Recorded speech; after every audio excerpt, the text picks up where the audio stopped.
Hey guys, कैसे हो आप सब? उम्मीद है बहुत अच्छे होंगे। तो बीकॉम वालों, आपके एग्ज़ाम चल रहे हैं। फाइनल ईयर वाले तो फ्री हो चुके हैं, सेकंड ईयर वाले होने वाले हैं। और सेकंड ईयर वालों का अभी तक जो एग्ज़ाम हो चुका है वो है मैथ्स। मैथ्स की बात करें तो मैथ्स और स्टार्ट जो एग्ज़ाम था, मैथ्स का एग्ज़ाम थोड़ा सा सुनने में आया, थोड़ा सा टफ था। टफ नहीं कहूँगा कि ठीक ठीक था, बहुत ज़्यादा लेवल हाई नहीं था, बट था। और स्टैट्स के एग्ज़ाम जो है, जो क्वेश्चन थे वो बहुत इजी कह सकते हो जो आए थे, तो बच्चों ने काफ़ी आराम से अटैम्प्ट कर लिए हैं। पर जो लोग सेटिंग की कोशिश में गए थे और उनके स्टैंडर्ड डी में पड़ा है, तो वो ऊपर वाला मालिक है। तो खैर कोई बात नहीं, तो हो गया हमारा मैथ्स का। उसके बाद जो हमारा अकाउंट्स का एग्ज़ाम था, अकाउंट्स सेकेंड ईयर वालों का जो है, जो सुनने में मिला है बहुत ही ईजी क्वेश्चन थे। एक्चुअली मैंने देखा क्वेश्चन बहुत ज़्यादा ईजी थे, मतलब इससे भी तब इससे भी हल्के लेवल पे क्या क्वेश्चन पेपर होगा यार। अगर आपने अकाउंट का बेसिक भी आपको आता होगा ना, तो पेपर गलत नहीं होगा। आराम से आपके 70% प्लस, ठीक है, 70% प्लस मैं कह रहा हूँ, आराम से आ सकते हैं। 70 to 80% आराम से आ सकते हैं अगर आपने तमीज़ से अकाउंट पढ़ी होगी, बेसिक भी पढ़ा होगा भाई। आराम से 70 to 80% आपके अकाउंट्स में आ गए। तो अब आगे बात करें तो बस आपका लो का एग्ज़ाम, मेरे कुछ स्टूडेंट ने पेपर वगैरह भेजे हैं। तो जो लो का एग्ज़ाम था काफ़ी अच्छा था यार, मतलब सब कुछ डायरेक्ट क्वेश्चन आते हैं। अगर बंदे ने पढ़ा होगा, सारा 10 ईयर्स में से था, पूरा 10 ईयर में से था। अगर आपने 10 ईयर्स के लास्ट के 3 से 4 क्वेश्चन पेपर करे होंगे तो आप उसमें गलती नहीं करोगे। मुझे फेसबुक पे भी मैसेज आया, अभी एक लड़की थी, मेरा नाम मेरे को ध्यान नहीं है, उसने मेरे को बोला कि सर लो का एग्ज़ाम है, अभी तक कुछ पढ़ा नहीं है, कुछ इंपॉर्टेंट बता दो। मैंने कहा भैया लास्ट के 4 एग्ज़ाम जो है क्वेश्चन पेपर आप करके चले जाओ, 70% आने के चांसेस हैं। मैडम कहती कि सर इतना टाइम नहीं है, आप इंपॉर्टेंट क्वेश्चन बताओ। फिर मैंने रिप्लाई नहीं किया, क्योंकि देखो लास्ट 4 एग्ज़ाम आप करोगे तो उसमें कितना परसेंट तो ऐसा हिस्सा है जो रिपीट हो रहा है, यानी कि चारों एग्ज़ाम में कॉमन होगा, गिने चुने क्वेश्चन हैं। अगर आप उसे रीड भी नहीं कर सकते तो भैया क्या कह सकते हैं। तो खैर कोई बात नहीं, अभी तक आपके एग्ज़ाम हो चुके हैं। जो अब आपका एग्ज़ाम है वो है टैक्स और ऑडिटिंग। टैक्स की कुछ वीडियो मैं लेके आया था, मैंने पोस्ट की थी, हाउस प्रॉपर्टी कंप्लीट कर लिया था मैंने, एक सैलरी की वीडियो डाल दी थी, भी थोड़ा सा बिजी हो गया, फिर से शेड्यूल में कंटिन्यू नहीं कर पाया, तो उसके लिए आई एम सॉरी। बट हाँ, हाउस प्रॉपर्टी मैंने कंप्लीट डाली है। बीकॉम वालों, आप उसमें से कर जाओ, वीडियोस देख लीजिए, कोई दिक्कत नहीं होगी। हाउस प्रॉपर्टी का क्वेश्चन उसी में से आएगा, ठीक है, मतलब 19 से रिलेटेड आएगा, और 10 ईयर के कुछ क्वेश्चन देख जाना, हो जाएगा, कोई दिक्कत वाली बात नहीं है। तो उसके बाद आगे बढ़े तो दोस्तों, जो मैंने वीडियो बनाई है, ये वीडियो मैंने बनाई है ऑडिटिंग के लिए। मैंने बहुत बात कर ली है, अब सीधा मुद्दे पे आऊँगा। जो वीडियो है अब मैं आपके सामने से चला जाऊँगा, सिर्फ मेरी ऑडियो चलेगी, और उस ऑडियो में कंप्लीट रिवीजन होगा आपका ऑडिटिंग का। उसमें मेनली जो मैं कवर करूँगा वो इंपॉर्टेंट टॉपिक्स होंगे, जो आने के चांसेस होंगे, यानी कि 10 ईयर्स के क्वेश्चंस होंगे, वो मैं इसमें कवर करने वाला हूँ। मैं गायब इसलिए हो रहा हूँ क्योंकि मैं काफ़ी थका हुआ हूँ और वीडियो कंटिन्यू नहीं कर पाऊँगा, तो अब आप मेरी आवाज़ से ही काम चला लीजिएगा। चलो, छोटी सी अपील जो मैं हमेशा करता हूँ लास्ट में वो भी कर देता हूँ। Thank you so much for watching. Video को अभी लाइक कर दो, कुछ पूछना है तो कमेंट कर दो, आपका रिप्लाई देने की कोशिश करूँगा, बिल्कुल कंफर्म नहीं बट करूँगा। और चैनल को सब्सक्राइब कर लो अगर आप नए हो, और जो बेल आइकॉन है उसे तो बिल्कुल प्रेस कर लेना। Thank you so much for watching.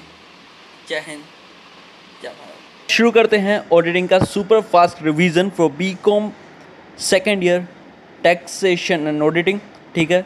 Auditing का जो है अलग से आपके आंसर शीट मिलती है, जिसमें पास होना बहुत ज़्यादा ज़रूरी है। तो फटाफट से रिवीजन स्टार्ट कर रहे हैं। वीडियो डाउनलोडेबल है, तो आप इसे डाउनलोड करके सुन सकते हैं। एग्जाम सेंटर पर बैठ के आप आराम से सुनिएगा, आपका रिवाइज हो जाएगा। अपनी लैंग्वेज में लिख दीजिएगा, नंबर डेफिनेटली मिलेंगे। चलो अब बात करते हैं ऑडिटिंग की। ऑडिटिंग की डेफिनेशन मैं आपको बता देता हूँ। डेफिनेशन है, audit is an independent examination of financial information of an entity, whether profit oriented or not, and irrespective of its size or legal form, where such an examination is conducted with a view to express an opinion on the same। Definition का मतलब है कि भैया audit एक independent examination है, यानी कि एक इंडिपेंडेंट बंदा एग्जाम लेता है, हमारा एग्जामिनेशन करता है, हमें चेक करता है कि हमारा क्या चेक करता है, वो हमारी फाइनेंशियल इन्फॉर्मेशन को चेक करता है। Financial information like balance sheet, P&L account और अदर लेजर्स वगैरह, ठीक है, ऑफ एनी एंटिटी। एंटिटी कोई भी हो सकती है, चाहे आप प्रॉफिट ओरिएंटेड हो, चाहे आप NP हो, NG हो, नो इशू भैया, होगी ऑडिट, होगी, बिल्कुल होगी। रिस्पेक्टिव ऑफ इट साइज़, आप बड़ी कंपनी हो छोटी कंपनी हो भैया, आपको ऑडिट करानी पड़ेगी। और लीगल फॉर्म, चाहे मतलब कि आप चाहे कंपनी हो, चाहे आप पार्टनरशिप फर्म हो, चाहे आप प्रोप्राइटरशिप हो, कुछ भी हो, करानी पड़ेगी भैया। Where such an examination is conducted with view to express an opinion on the same, जिसमें ऑडिटर हमें एक ओपिनियन देगा अपनी कि भैया जो आपकी फाइनेंशियल इन्फॉर्मेशन है, फाइनेंशियल स्टेटमेंट है, वो अच्छी बनी हुई है या बुरी बनी हुई, ये हमें बता देगा। चलो, ये हमारी होगी मीनिंग। आगे बढ़ते हैं। अब बात करते हैं, जब हम ऑडिट करेंगे, कोई एग्ज़ाम लेकर करेंगे, तो उसके लिए हमारे पास एविडेंस तो होना चाहिए जिसके बेस पे हम अपनी ओपिनियन देंगे। तो वो एविडेंस जो हम ऑब्टेन करते हैं उसे ऑडिट एविडेंस कहते हैं, ठीक है। अब ऑडिट एविडेंस को ऑब्टेन करने के 2 तरीके हैं, ठीक है। तो प्रोसीजर्स हैं। पहले प्रोसीजर में हम चेक करते हैं भैया कि हमारी जो ऑर्गेनाइजेशन है जिसके हम ऑडिट कर रहे हैं उसका इंटरनल कंट्रोल कैसा है, ठीक है। इंटरनल कंट्रोल लाइक अंदर के कंट्रोल्स कैसे हैं, क्या एम्प्लॉयज़ के ऊपर प्रॉपर कंट्रोल है, क्या मैनेजमेंट के ऊपर जो है प्रॉपर कंट्रोल कर पा रही है ऑर्गेनाइजेशन पे, कोई फ्रॉड वगैरह तो कुछ नहीं है। मतलब जैसे कि किसी एसेट की वैल्यू है वो रिड्यूस करके लिख दी, इंक्रीज़ करके लिख ली, डिक्रीज़ कर दी, लायबिलिटी को बढ़ा दिया, कम कर दिया, या किसी एसेट की वैल्यू ही नहीं डाली, मतलब एसेट को जो है हमने रिकॉर्ड ही नहीं किया, ठीक है। तो ये सब हरकत तो नहीं है। तो इसके लिए हम देखते हैं इंटरनल कंट्रोल, ठीक है। इस प्रोसीजर का नाम है कंप्लायंस प्रोसीजर, कि भैया कंप्लायंस प्रॉपर है कि नहीं है। इसमें हम क्या चेक करते हैं, हम चेक करते हैं कि इंटरनल कंट्रोल एग्जिस्ट करता है कि नहीं करता। अगर है तो भैया प्रॉपर तरीके से काम करता है कि नहीं, यानी कि इफेक्टिव है कि नहीं है।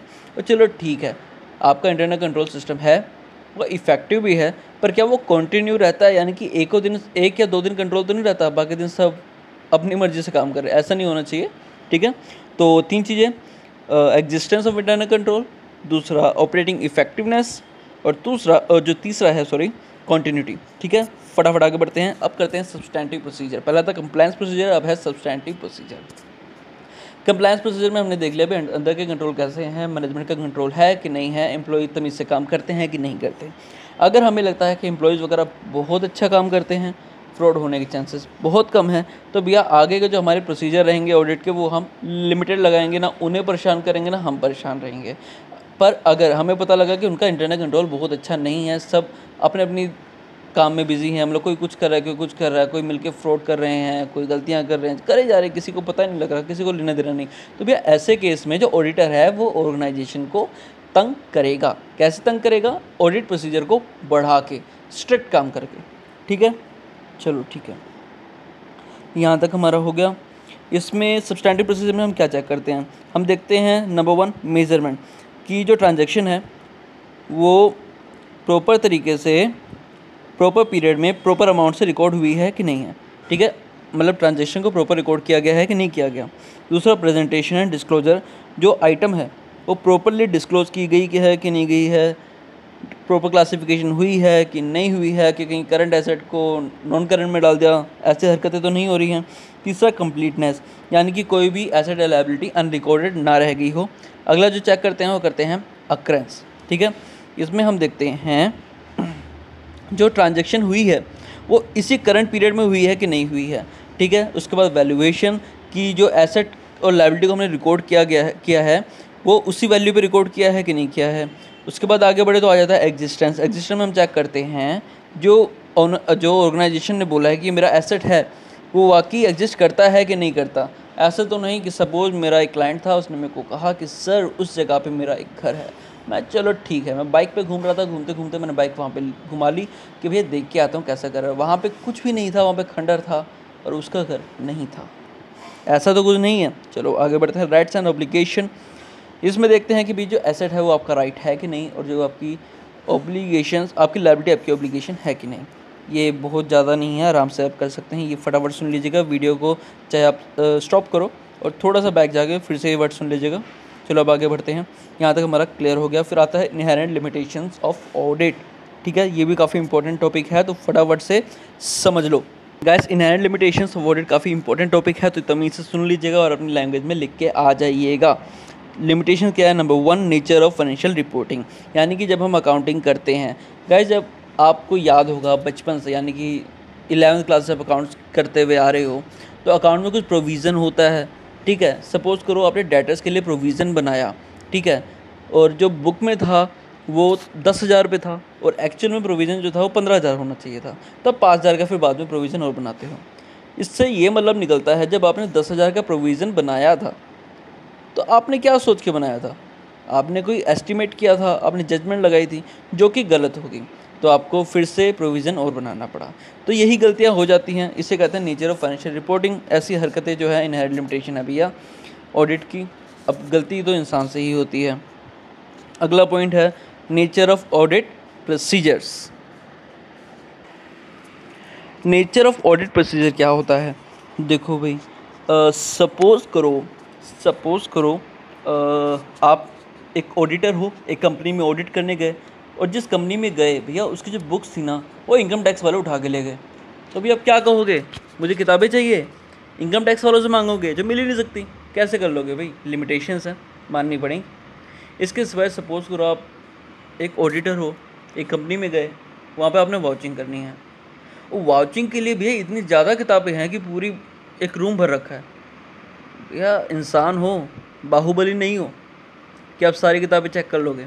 तो आप क्या करोगे? सैम्पलिंग मेथड करोगे, यूज़ करोगे, यानी कि लिमिटेड चीज़ें चेक करोगे। तो ये भी क्या हो गया भैया, आप अगर आप पूरी चेक करते तो 100% कंक्लूजन होता ना, आपने 100% चेक ही नहीं किया। तो ये क्या हो गया? नेचर ऑफ ऑडिट प्रोसीजर्स, यानी कि इंसानी गलतियाँ। आगे देखते हैं जो तीसरा पॉइंट है वो है timeliness of financial reporting and the balance between benefit and cost. देखो, सपोज़ करो आपको ऑडिटर अपॉइंट किया गया, ठीक है, आप ऑडिटर हो भाई, आप काम करने गए, गुम हो गए आप, बिल्कुल आमिर खान की तरह परफेक्शन से काम करना है, करते रहे और 4 साल बाद उस कंपनी से आप बाहर निकले, कहते ये लो सर आपकी ऑडिट रिपोर्ट। तो क्या 4 साल बाद उस ऑडिट रिपोर्ट की कोई वैल्यू रहेगी? नहीं रहेगी। यानी कि टाइमलीनेस होनी चाहिए, जिस टाइम पे जो काम होना चाहिए वो उसी टाइम पे हो, ज़्यादा लंबा ना खींचे और ज़्यादा छोटा ना खींचे, ठीक है। अगर आप 1 महीने में पूरा कंप्लीट कर लेते हो काम, तो भी इसका मतलब ये है कि आपने कुछ भी चेक नहीं किया। फिर से याद रखें, ठीक है, इंसान हो, बाहुबली नहीं हो। चलो आगे बढ़ते हैं। अब बात करते हैं balance between benefit and cost. ये देखो, जितना आपको पैसा मिल रहा है आप उतना ही काम करोगे, ये ह्यूमन नेचर है। तो सपोज़ करो आप एक ऐसी कंपनी में ऑडिटर हो जिसके 5-6 ब्रांचेस हैं। पहले बात किया गया कि भैया आप सिर्फ एक ही ब्रांच की ऑडिट करोगे, उसके बाद कहा गया कि भैया 2 ब्रांचेस की ऑडिट और कर दो, और आपका पैसा, आपकी फ़ीस बिल्कुल भी बढ़ाई नहीं गई है। तो हो सकता है आप उनको हाँ कर दो, पर जो आपकी काम की जो अच्छी चीज़ होगी, जो मतलब जो अच्छा काम आप करोगे, जो क्वालिटी होगी वो गिर जाएगी, ठीक है। चलो ठीक है, अब आगे बढ़ो। अगला पॉइंट जो है वो other matter that affect the limitation of an audit. ये क्या हो सकता है भैया? रिलेटेड पार्टी वगैरह कोई फ्रॉड कर देती है, ये सब चीज़ में अदर मैटर्स में आ जाती है, ठीक है। बड़ी बड़ी मैनेजमेंट जो है, सीनियर मैनेजमेंट है, वही इन्वॉल्व है फ्रॉड में, ये इस पॉइंट में आता है। चलो ये बातें होगी, फटाफट अब बात करते हैं ऑब्जेक्टिव ऑफ ऑडिट। ये भी इंपॉर्टेंट पॉइंट है, फटाफट सुन लो क्या होता है। प्राइमरी ऑब्जेक्टिव ये होता है कि भैया जो ऑडिटर है ओपिनियन देगा फाइनेंशियल स्टेटमेंट पे कि भाई ट्रू एंड फेयर है कि नहीं है, बस।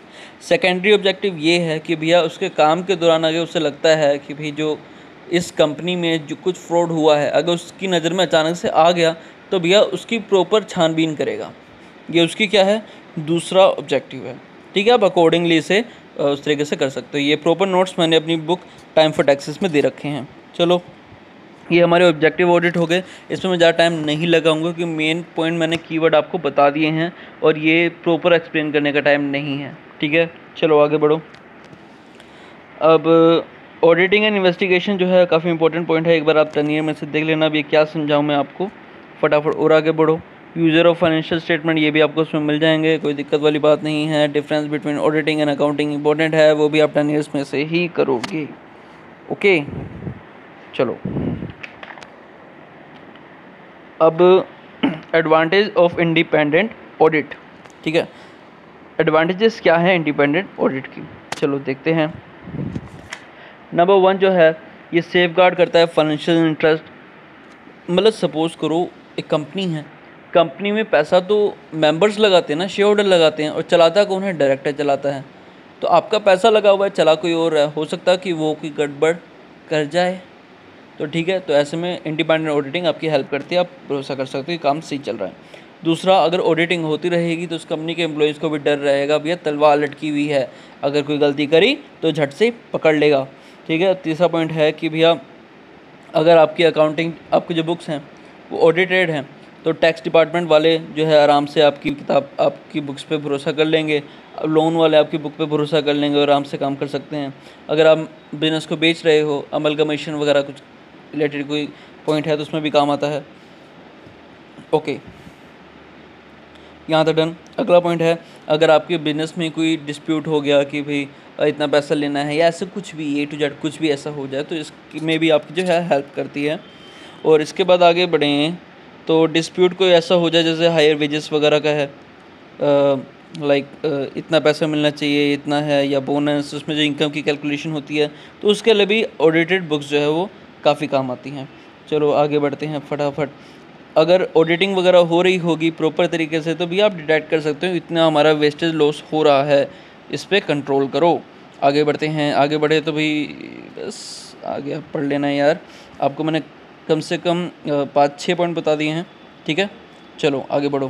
Basic principles governing and audit. Basic principle governing and audit, इसके भी कुछ पॉइंट मैं बता देता हूँ। सबसे पहला है इंटीग्रिटी, ऑब्जेक्टिविटी एंड इंडिपेंडेंस। जो ऑडिट मतलब अगर ये पॉइंट आ जाए ना, basic principle governing and audit, या फिर कह सकते हो कि फीचर्स बता दो ऑडिटर के, तो भैया आंखें बंद करना और कुछ भी अच्छा अच्छा सोचना किसी इंसान के बारे में और बस लिख देना, मार्क्स मिल जाएंगे। कैसे, देखो पहला point integrity, objectivity and independent. मतलब ये है जो ऑडिटर हो वो स्ट्रेट फॉरवर्ड हो, वाओ, ऑनेस्ट हो, ग्रेट, सिंसियर हो, ओके ठीक है, और बिल्कुल इम्पार्शियल एटीट्यूड रखे, मतलब किसी की बात किसी दूसरे को ना बताए, या किसी के मतलब किसी की बात पे आके अपना डिसीजन ना चेंज करे। और दूसरा, ठीक है, ये पॉइंट हो गया हमारा। फटाफट अगला पॉइंट है वो कॉन्फिडेंशियलिटी है। कॉन्फिडेंशियलिटी में जो है वो बंदा किसी जो बात उसने मुझसे पता लगी उसके काम के दौरान तो किसी और के साथ शेयर ना करे। अगला पॉइंट है स्किल्स एंड कॉम्पिटेंस। भी स्किल और कॉम्पिटेंस होगा तभी तो वो ऑडिट कर पाएगा। आगे बढ़ो। Work perform by others. अब जो ऑडिटर्स होते हैं वो सारी ऑडिट खुद नहीं करते हैं, वो ऑफिस में बैठे होते हैं आराम से, और जो उनके छोटू होते हैं यानी कि आर्टिकल्स वही काम करके आते हैं, तो उनके काम पे भरोसा करना पड़ता है। इसके सिवाय इंटरनल ऑडिटर, वैल्यूअर, इंजीनियर, इन सब पे भी भरोसा करना पड़ता है। अगला पॉइंट है डॉक्यूमेंटेशन। डॉक्यूमेंटेशन ठीक है भैया, जो भी करो डॉक्यूमेंट तो करना ही पड़ेगा। फिर प्लानिंग, भैया प्लानिंग तो करनी होती है अगर आपने कोई भी काम करना है तो। Audit evidence. ऑडिट एविडेंस आपको मैं बता चुका हूँ, वही चीज़ है, उसी को लिख देना। ठीक है, सफिशिएंट होना चाहिए, अप्रोप्रिएट होना चाहिए।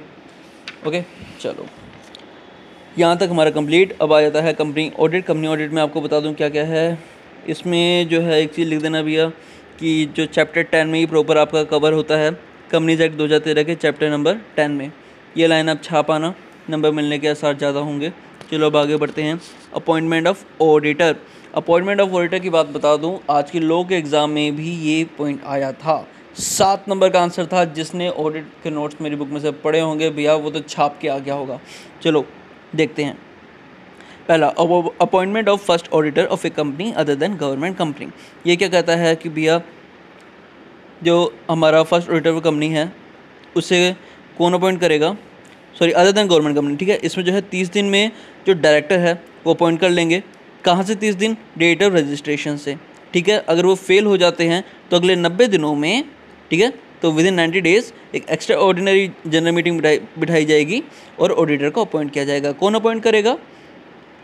मेंबर्स अपॉइंट करेंगे। चलो आगे बढ़ो फटाफट। Appointment of first auditor of government company. पहले दिन अदर देन गवर्नमेंट कंपनी, अब है गवर्नमेंट कंपनी। ठीक है, इसमें क्या है, CAG अपॉइंट करेगा 60 दिन के अंदर। ठीक है, अगर 60 दिन में वो अपॉइंट नहीं कर पाता, ठीक है, तो अगले 30 दिन में कौन अपॉइंट करेगा? डायरेक्टर अपॉइंट करेंगे। ठीक है, ठीक है, अगर तब भी काम नहीं हो पाता तो अगले 60 दिन में मेंबर अपॉइंट करेंगे। डन। ठीक है, ये हमारा हो गया first auditor of government company, first auditor of none other than government company. ठीक है, डन। चलो आगे बढ़ते। अब आया था कैजुअल वैकेंसी। कैजुअल वैकेंसी क्या होता है? कैजुअल वैकेंसी होता है जिसमें सपोज़ करो आपका जो ऑडिटर था वो छोड़ के चला गया, उसने प्रैक्टिस छोड़ दी, या फिर आपको आपके यहाँ काम करना पसंद नहीं आया, आपने काफ़ी उस पर रिस्ट्रिक्शंस लगा रखे इसलिए छोड़ के चला गया, या फिर आपको उसका काम पसंद नहीं आया तो आपने उसे किक मार के बाहर निकाल दिया। ऐसे केस में कैजुअल वैकेंसी हो जाती है। तो उसमें क्या होगा, जो कैजुअल वैकेंसी है वो 30 दिन के अंदर बोर्ड फिल कर देगा, ठीक है। तो कौन ऑर्डर अपॉइंट करेगा ऐसे केस में? बोर्ड ऑफ डायरेक्टर, ठीक है। बट अगर, ठीक है, बट अगर आगे बढ़ते हैं, लिखा क्या हुआ है, any casual vacancy in the office of an auditor is to be filled by board within 30 days if such casual vacancy is caused by resignation of an auditor. मतलब जो ऑडिटर है वो छोड़ के जा रहा है, तो भैया आपको जनरल मीटिंग में मेंबर से इसको क्या कराना पड़ेगा, अप्रूव कराना पड़ेगा, ठीक है। चलो ठीक है, यानी कि मेंबर जो है वो अपॉइंट करेंगे। फटाफट आगे बढ़ जाते हैं। अगर सीएजी आपकी ऑडिट करता है, यानी कि आपकी एक गवर्नमेंट कंपनी है, तो आपकी कैजुअल वैकेंसी हो गई है, तो ये सीएजी ही फिल करेगा 30 दिन के अंदर, ठीक है। और अगर नहीं कर पाता तो अगले 30 दिन में बोर्ड करेगा, board of directors. Done. Subsequent auditor, इसमें क्या होगा, हर एजीएम पे फर्स्ट एजीएम पे जो है एक ऑडिटर अपॉइंट किया जाएगा, जो अगले 6 एजीएम तक जो है वो जो आप अपना जो ऑफिस है वो संभाल लेगा, ठीक है। चलो ठीक है। रेटिफाई वगैरह किया जाएगा कि भाई मेंबर से अप्रूवल लिया जाएगा, भाई काम सही कर रहा है कि नहीं कर रहा है, हमसे रख रहे हैं, बस ये सब चीज़ें होती हैं। चलो अब आगे आ जाओ। अब है रिटायरिंग ऑडिटर री अपॉइंटेड, जो हमारा ऑडिटर है वो रिटायर हो रहा है तो फिर से अपॉइंट कर दिया है। कैसे? अगर वो डिस्क्वालीफाई फॉर री अपॉइंटमेंट ना हो, ठीक है, डिस्क्वालिफिकेशन पढ़ेंगे आराम से, और उसने कंपनी को ये नोटिस ना दिया हो कि भैया मैं काम नहीं करना चाहता, और ऐसा कोई रेजोल्यूशन पास ना हुआ हो, स्पेशल रेजोल्यूशन जिसमें लिखा हो कि भैया इस बंदे को तो ऑडिटर नहीं रखना, या फिर किसी और को हमने रख लिया है। ये तो बातें होगी जिसमें रिटायरिंग ऑडिटर जो है री अपॉइंट हो जाता है। यहाँ तक हमारा डन है। ओके, अब आते हैं powers and duties of auditor. Number 1 है right to access at all times the books, मतलब जो ऑडिटर है वो कंपनी की बुक्स अकाउंट्स को जब मर्जी चेक कर सकता है, ठीक है। चलो आगे बढ़ते हैं। और वो जो कंपनी में, जो ऑर्गेनाइजेशन में किसी से भी कुछ भी पूछ सकता है, ये भी उसके पास राइट होता है, ठीक है। डन।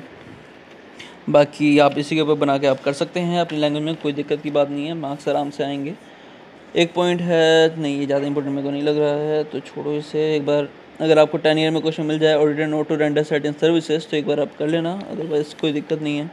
अब आते हैं हम eligibility, qualification and disqualification of auditor पे। एलिजिबिलिटी में कुछ भी नहीं है भैया, वो क्या होना चाहिए, देखो वो सीए होना चाहिए, ठीक है। अगर आप फर्म है तो उसके मेजर पार्टनर जो है, मेजोरिटी ऑफ पार्टनर्स सीए होने चाहिए, इंडियन प्रैक्टिस करते होने चाहिए, ठीक है। डन। ओके, एलएलपी भी ऑडिटर बन सकती है। चलो ठीक है, आगे बढ़ो। डिस्क्वालिफिकेशन इंपॉर्टेंट है। The following person shall not be eligible for appointment as an auditor of a company. कौन कौन? Number 1 body corporate other than LLP तो अलाउड है, ऑडिटर बन सकती है, बट बॉडी कॉर्पोरेट में कंपनी वगैरह आ जाते हैं, वो तो अपॉइंट नहीं कर सकते। और कंपनी का कोई भी रिलेटेड बंदा, यानी कि ऑफिसर या एम्प्लॉई या फिर कोई ऐसा बंदा, ठीक है, जो कंपनी के ऑफिसर का कोई रिलेटिव हो, का पार्टनर हो या एम्प्लॉय, ऐसा कर, ठीक है। Who is the partner, who is the employment of an officer employ of the company. Done. या फिर दूसरा बंदा, कोई ऐसा बंदा जो रिलेटिव हो उन लोगों का, ठीक है। चलो डन, बस ये यहाँ तक हमारा हो गया है। बाकी ये मेरे को एलिजिबिलिटी, क्वालिफिकेशन, डिस्क्वालिफिकेशन, मैं आपको ये कहना चाहूँगा, ये आप रीड कर लीजिए 10 ईयर में से। ऐसा मैं इसलिए कह रहा हूँ क्योंकि इंपॉर्टेंट पॉइंट है, आने के पूरे आसार हैं, और इसमें कोई लिमिट्स वगैरह हैं, और इसकी जो लैंग्वेज है वो आपको रीड करनी ज़रूरी है, क्योंकि इसे आप अपनी लैंग्वेज में प्रॉपर एक्सप्लेन कर नहीं पाएंगे। इसलिए इस पॉइंट को आपने 10 ईयर में से देखना है। कौन सा कॉन्सेप्ट? एलिजिबिलिटी तो हो गई, qualification and disqualification of auditor, ठीक है। काफ़ी थोड़ा सा लेंथी है पर करना पड़ेगा, क्या कर सकते हैं। चलो आगे बढ़ते हैं। अब आ जाते हैं कुछ मिसलिनियस टॉपिक्स हैं, अच्छे टॉपिक हैं, फटाफट सुन लेते हैं। ऑडिट एविडेंस, मैं आपको छोटी सी बात बताता हूँ। ऑडिट एविडेंस क्या होता है? वो इन्फॉर्मेशन जो ऑडिटर यूज़ करता है ताकि वो एक कंक्लूजन दे सके, जिसके ऊपर ओपिनियन बना सके, ये सब चीज़ें, ठीक है।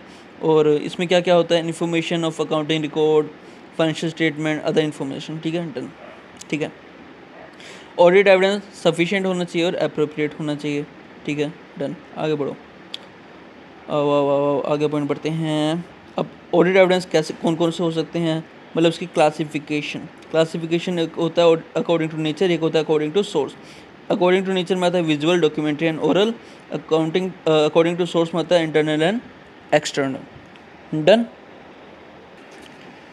गाइस, मैंने अभी तक जो है आपके ऑडिट के बड़े बड़े टॉपिक ऑलमोस्ट निपटा दिए हैं। सिर्फ एक टॉपिक मैंने बोला है डिस्क्वालिफिकेशन क्वालिफिकेशन वाला, तो वो एक बार ज़रूर रीड कर लीजिएगा 10 ईयर्स में से। इसके सिवाय 10 ईयर आपने करना ज़रूर है, क्योंकि उसमें से पूरा पेपर आ रहा है और आता रहेगा।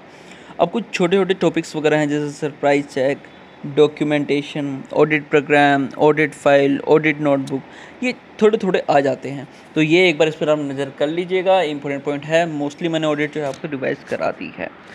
तो फटाफट से इस वीडियो को सेव कर लीजिएगा और एग्ज़ाम से पहले एक बार सुन जरूर लीजिएगा। चलो, ऑल द बेस्ट, छा जाओ।